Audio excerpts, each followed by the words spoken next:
Hello, आप सभी का स्वागत है टीचिंग बाय आर के माथुर यूट्यूब चैनल पर। फटाफट वीडियो को लाइक शेयर एंड सब्सक्राइब कर लीजिए। लगातार अपडेट स्टेट या सेंट्रल गवर्नमेंट का कोई भी नोटिफिकेशन हो सबसे पहले आप तक पहुंचेगा। सब्सक्राइब के साथ साथ आपको बेल आइकन का भी ऑन करके रखिएगा नोटिफिकेशन, ताकि सबसे पहले आप तक पहुंचे। ठीक है, तो बात करेंगे जेएसएससीजीएल एग्ज़ाम 2024। जो भी कैंडिडेट छात्र जेएसएससीजीएल का एग्ज़ाम लिखे थे, काफ़ी दिन से इंतज़ार कर रहे थे और कई बार हमने कहा था कि सीजीएल के लेकर सरकार गंभीर रहती है। यथाशीघ्र जो है रिजल्ट प्रकाशित होगा, फाइनली ऑफिशियल साइट पर अपलोड हो चुका है। हम लोग डिटेल से जानेंगे कितने स्टूडेंट का सिलेक्शन हुआ है, डीबी का डेट क्या है। ठीक है, तो शुरू से लेकर अंत तक रखिए, देखिएगा। हम लोग चलते हैं सबसे पहले ऑफिशियल साइट पर। सबसे पहले आपको क्या करना है, अपना क्रोम में ब्राउज़र में जाके थोड़ा सा साइट स्लो चल सकती है, लेकिन आपको क्या करना है, ये टेक्निक को फॉलो करना है। गूगल में सबसे पहले खोलना है। ठीक है, क्रोम में भी यदि आपका खुल जाता तो बेटर है, अन्यथा आपको google.com लिखिएगा, इस प्रकार से खुलेगा पेज। और खुलने के बाद यहाँ पर आपको क्या करना है, टाइप करना है JSSC.nic.in। ठीक है, इस प्रकार से जैसे आप सर्च कीजिएगा तो ये सबसे पहले ही लिंक पर आपको क्या करना है, क्लिक करना है।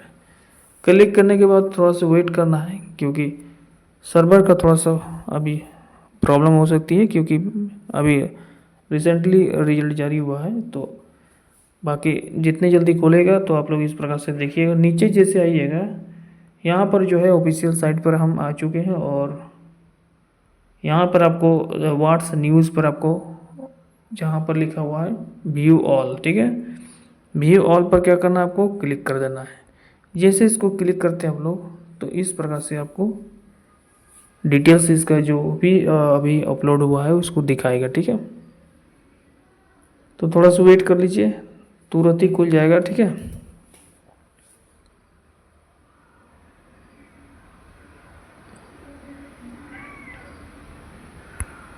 वेट करने के बाद आपका लिंक दिखेगा जेएसएससीजीएल, इस प्रकार से आपको डाउनलोड कर लेना है। तो मैंने डाउनलोड कर लिया हूँ। झारखंड सामान्य स्नातक संयुक्त प्रतियोगिता परीक्षा 2023 विज्ञापन संख्या आप देख पा रहे हैं, आवश्यक सूचना 2028, और ये आज ही का डेट है, जैसे कि आप देख पा रहे हैं 4/12/2024। कह रहा है कि झारखंड सामान्य स्नातक संयुक्त योगदानधारी प्रतियोगिता परीक्षा 2023 के आधार पर अल्प सूचीबद्ध विद्यार्थियों को प्रमाण पत्र की जांच का कार्यक्रम आयोग कार्यालय कालीबगन चाय बागान नामकुम रांची में दिनांक 16 दिसंबर 2024 से लेकर 12 दिसंबर 2024 तक निम्नलिखित कार्यक्रम के अनुसार 2 पालियों में होगी। प्रथम पाली जो होगा 10:30 बजे से लेकर 1:30 बजे तक चलेगा, और दूसरा पाली जो है 2:30 बजे से लेकर 5:30 बजे तक चलेगी। दोनों पालियों के जो भी विद्यार्थी होंगे वो जांच शुरू होने से 1 घंटे पहले पहुंच जाना आपको। ठीक है, इसके बाद नीचे जैसे आइएगा तो यहाँ पर लिखा रहेगा आपका प्रमाण पत्र की जांच का कार्यक्रम। ठीक है, तो यहाँ पर जो भी होगा इसका डीबी होगा। ठीक है, और डीबी सबसे पहले दिया गया है 12 दिसंबर 2024 को। फर्स्ट शिफ्ट में दिया गया है, डेट भी लिखा हुआ है, टाइमिंग भी लिखा है 10:30 बजे से लेकर 1:30 बजे। यहाँ पर आपका रोल नंबर मैच करना है। ठीक है, आप अपना एडमिट कार्ड में देख सकते हैं, या फिर आपका बुकलेट में भी लिखा होगा, या फिर आपका जो कार्बन पेपर है उसमें भी रोल नंबर आप लोग लिखे होंगे, तो वहाँ से भी चेक कर सकते हैं, या एडमिट कार्ड में मेंशन है। रोल नंबर एक बार मैच कर लीजिएगा। यदि 16 तारीख का यदि आपका रोल नंबर है तो आप 16 तारीख को जाइएगा फर्स्ट शिफ्ट में 10:30 बजे से 1:30 बजे आपका वेरिफिकेशन होगा। ठीक है, तो 16 तारीख के जो कुल मिलाकर स्टूडेंट को फर्स्ट शिफ्ट में बुलाया गया है, वो कुल मिलाकर देख पा रहे हैं 220 कैंडिडेट को बुलाया गया है। ठीक है, उसके बाद सेकंड सीटिंग। ठीक है, 16 तारीख का यानी सबसे पहले दिन का फर्स्ट सीटिंग 220 का स्टूडेंट, फिर सेकंड सीटिंग वाले का रोल नंबर दिया हुआ है, चाहे आप स्क्रीनशॉट ले सकते हैं या खुद डाउनलोड करके देख सकते हैं। सेकंड सीटिंग वाले का 2:30 बजे से लेकर शुरू होगा 5:30 बजे तक। ठीक है, क्लियर है। सेकंड सीटिंग का इस प्रकार से रोल नंबर आएगा। सेकंड सीटिंग में भी कुल देखा जाए तो 220 कैंडिडेट का बुलाया गया, यानी कुल मिलाकर फर्स्ट सीटिंग में 16 दिसंबर 2024 को जो पहले दिन है उसमें कुल मिलाकर 440 कैंडिडेट को बुलाया गया है। क्लियर है, फर्स्ट और सेकंड सीट दोनों मिलाकर। उसी प्रकार 17 तारीख को देखिएगा, 17 दिसंबर 2024 को फर्स्ट शिफ्ट में, ठीक है, यहाँ पर रोल नंबर दिया गया है और कुल मिलाकर 220 कैंडिडेट को बुलाया गया है। 17 तारीख के सेकंड शिफ्ट में भी आप देखिएगा तो कुल मिलाकर 220। तो यानी आप लोग देखें 220 को एक सीटिंग में आपको बुलाया जा रहा है, एक शिफ्ट में जो बुलाया जा रहा है वो करीब करीब 220 कैंडिडेट को बुलाया जा रहा है। और एक दिन में कितना शिफ्ट हो रहा है, 2 शिफ्ट में वेरिफिकेशन होगा, शिफ्ट 1 और शिफ्ट 2 में, ठीक है, यानी फर्स्ट शिफ्ट में सेकंड शिफ्ट में। तो 220 मैंने कुल मिलाकर 440 कैंडिडेट को बुलाया जा रहा है एक दिन में। 16 तारीख को वही देखे हम लोग, 17 तारीख में सेम वैसे ही देखे, ठीक है। तो कुल मिलाकर 880 कैंडिडेट को अभी 2 दिन 16 और 17 तारीख। फिर 18 तारीख को आप देख पा रहे हैं, 18 तारीख का भी जिसका रोल नंबर होगा देख लीजिएगा। फर्स्ट शिफ्ट में नीचे जैसे जाइएगा तो यहाँ से आप देख पाइएगा 220 कैंडिडेट को फिर बुलाया गया है फर्स्ट शिफ्ट में 18 तारीख को। 18 तारीख का आपका जिसका भी रोल नंबर होगा यहाँ पर आप देख पाइएगा।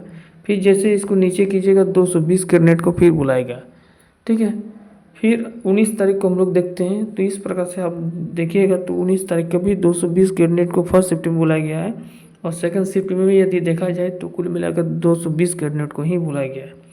फिर 20 तारीख को यानी लगातार आपका डीवी चलने वाला है, ठीक है, दोनों शिफ्ट में लेकर, ठीक है। तो इस प्रकार से आपने देखा कि 16 तारीख से लेकर 19 तारीख तक जो है कैंडिडेट को 220 करके कैंडिडेट को बुलाया गया है, क्लियर है। तो कुल मिलाकर देखा जाए तो फर्स्ट शिफ्ट और सेकंड शिफ्ट मिलाकर 440 कैंडिडेट को बुलाया गया 16 दिसंबर को, ठीक है। इससे पता चलेगा कितने कैंडिडेट को बुलाया गया और आगे सेकंड लिस्ट जारी होगा या नहीं होगा, इसलिए डिटेल्स बात कर रहे हैं, ठीक है। फिर 17 तारीख का देखा जाए तो 17 तारीख में 440 कैंडिडेट को बुलाया गया और 18 दिसंबर को भी देखा जाए तो 440 कैंडिडेट और 19 तारीख को देखा जाए तो 440 कैंडिडेट। तो कुल मिलाकर देखा जाए तो 440 में कितना हो जाएगा, ये 16 के 6 में 16 का 17 है ना। तो 1760 स्टूडेंट का जो है बुलाया गया है आपका 16 तारीख से लेके 19 तारीख, यानी 4 दिन में कुल मिलाकर 1760 स्टूडेंट जाएंगे वेरिफिकेशन में। उसके बाद 1760, ठीक है। उसके बाद 20 तारीख के जैसे आप देखिएगा तो 20 तारीख यहाँ पर 236 कैंडिडेट को बुलाया गया फर्स्ट शिफ्ट में और सेकंड शिफ्ट में देख लेते हैं तो यहाँ भी 235, ठीक है, यानी 236 फर्स्ट शिफ्ट में और 235 को सेकंड शिफ्ट में। कुल मिलाकर देखा जाए 471 और 1700 कितना था, 1700 कितना था 60 था, है ना। 1760 था, कुल मिलाकर 13 और यहाँ पर कितना हो जाता है किसी के 22, कुल मिलाकर 2231 कैंडिडेट को बुलाया गया है। समझ में आ गया, 2231 कैंडिडेट को बुलाया गया है, ज़्यादा आपको डीबी के लिए नहीं बुलाया गया है, ठीक है, क्योंकि 2022 का कुछ ऐसे ही समथिंग कुछ सीट था तो ज़्यादा स्टूडेंट को बुलाया नहीं गया है, ठीक है। इससे क्या होगा, कुछ छटेगा तो आपका सेकंड लिस्ट जरूर देखने को मिलेगा, ये आइडिया आपको लग गया होगा, ठीक है। और एकदम डेफिनेटली कुछ ना कुछ छटेगा ही इसमें, ठीक है। उसके बाद देखिए वो तो आगे की बात है। लिखा हुआ है कि विद्यार्थी जांच हेतु ऑनलाइन आवेदन में किए गए संबंधित प्रमाण पत्र, मूल प्रमाण पत्र और सेल्फ अटेस्टेड के साथ आपको खिंचा हुआ 2 पासपोर्ट साइज रंगीन फ़ोटो के साथ आपको पहुंचना है। सारे ओरिजिनल सर्टिफिकेट होना चाहिए, साथ ही साथ आपका सेल्फ अटेस्टेड होना चाहिए, 2 पासपोर्ट साइज के फ़ोटो जैसे आपने आवेदन किया था। बाकी आप लोग नीचे देख पा रहे हैं, आप लोगों को एडमिट कार्ड है, आरक्षण लाभ लेना है तो स्नातक या जाति प्रमाण पत्र, खेलकूद के स्पोर्ट कोटा के लिए अलग है, ये आप लोग देख लीजिएगा, ठीक है। यहाँ से आप देखिएगा 16 से लेकर 22 दिसंबर 2024 तक जो भी निर्धारित किया गया है कार्यक्रम उसी के अकॉर्डिंग जो है आपको जाना है। बाकी मान लीजिए किसी कारणवश 16 दिसंबर से 24 दिसंबर के बीच में यदि आप नहीं कार्यक्रम में पहुंच पाते हैं, डॉक्यूमेंट वेरिफिकेशन नहीं पहुंच पाते हैं, तो आपका यहाँ पे लिखा है जो भी एब्सेंट रहेंगे उसके लिए 26 दिसंबर एवं 27 दिसंबर को 11 बजे से 4 बजे तक आपको उपस्थित होना है, ठीक है। और एक चांस दिया जा रहा है, इसका मतलब 26 दिसंबर 2024 एवं 2 दिन, ठीक है, 26 तारीख और 27 दिसंबर को, वो भी क्या 11 बजे से 4 बजे के बीच में जो भी एब्सेंट होंगे वो पहुंचेंगे और क्या करेंगे, अपना उपस्थिति दर्ज करेंगे, अपना वेरिफिकेशन कराएंगे। इसके बाद अनुपस्थिति के कारणों का आपको प्रमाणिक भी देना है। ऐसा नहीं कि आप लोग नहीं पहुँचे किसी कारण, बस एग्ज़ाम आपको चला, हो सकता है इसके बीच में कोई एग्ज़ाम होगा, ठीक है, जैसे कि आपको आरआरबी का एग्ज़ाम चलेगा, है ना, 16 तारीख से एग्ज़ाम है, बहुत का आरआरबी का एग्ज़ाम होगा, ठीक है। तो ऐसे बीच में आपको सोच लेना है कि आपको जॉब लेना है, वेरिफिकेशन में जाना है या फिर आरआरबी का एग्ज़ाम देना है, क्लियर है।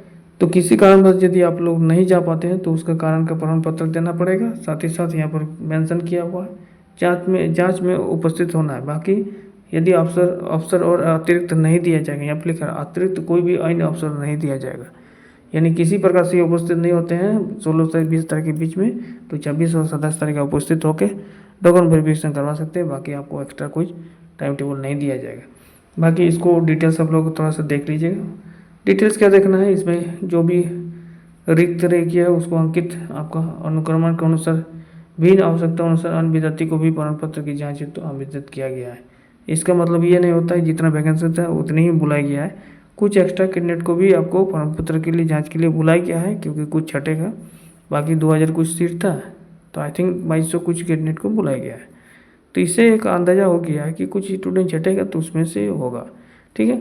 बाकी सेकंड लिस्ट का तो बाद में बात हो गया, लेकिन फर्स्ट सीट वाला पहले क्लियर हो जाएगा, फिर सेकंड लिस्ट इसका निकलेगा। तो एक बार आप लोग रोल नंबर ज़रूर देख लीजिएगा, ठीक है। बाकी हम लोग एक बार लाएंगे पूरी तरह से कटअप के रिलेटेड कि ST SC OBC किस प्रकार से कटअप किया है, वो अलग से एक वीडियो बना देंगे, ठीक है। बाकी ये जो है आप लोग देख लीजिएगा अपना रोल नंबर, ठीक है। चलिए, थैंक यू।